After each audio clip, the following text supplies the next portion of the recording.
Hello student, welcome to lesson planner channel. তো চলো আমরা একটু ছোট করে জেনে নিই মেরুদণ্ডী প্রাণীদের হৃৎপিণ্ডের গঠনটা কিভাবে পরিবর্তিত হচ্ছে, অর্থাৎ সরল প্রাণী থেকে কিভাবে স্তন্যপায়ী প্রাণী জটিল ভাবে হৃৎপিণ্ডটা পরিবর্তিত হয়েছে। তো মাছের ক্ষেত্রে আমরা দেখেছি মাছের ভেনাস হৃৎপিণ্ড, যেখানে দুটি প্রকর্ষ থাকে, একটা অলিন্দ এবং একটা নিলয়। এটাই একচক্রী হৃৎপিণ্ড এবং এতে দূষিত রক্ত প্রবাহিত হয়, অর্থাৎ অক্সিজেন যুক্ত এবং অক্সিজেনবিহীন দুটো রক্ত মিশে একসাথে প্রবাহিত হয়।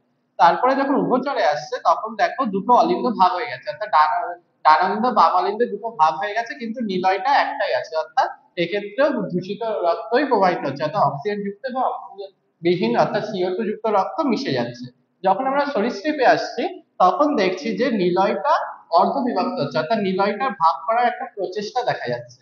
অর্থাৎ দুটো অলিন্দ তো থাকছে এবং নিলয় দুটো ভাগ হয়ে যাচ্ছে, কিন্তু অর্ধবিভক্ত অবস্থায়। তো এক্ষেত্রেও দূষিত রক্তই প্রবাহিত হচ্ছে, কিন্তু এক্সেপশন হচ্ছে কুমিরের চার প্রকাশযুক্ত হৃৎপিণ্ড, যেটা স্তন্যপায়ী এবং পক্ষী শ্রেণীর দেখা যায়। এবং স্তন্যপায়ী আর পক্ষী শ্রেণীর দেখবে ডান অলিন্দ বাম অলিন্দ, ডান নিলয় বাম নিলয়, এবং সবকটাই আলাদাভাবে বিভক্ত থাকে, অর্থাৎ ডান অলিন্দ ডান নিলয় দিয়ে CO2 যুক্ত রক্ত, বাম অলিন্দ বাম নিলয় দিয়ে O2 যুক্ত রক্ত পরিবাহিত হয়। এইভাবে হৃৎপিণ্ডটা সরল থেকে ক্রমশ জটিল। Thank you.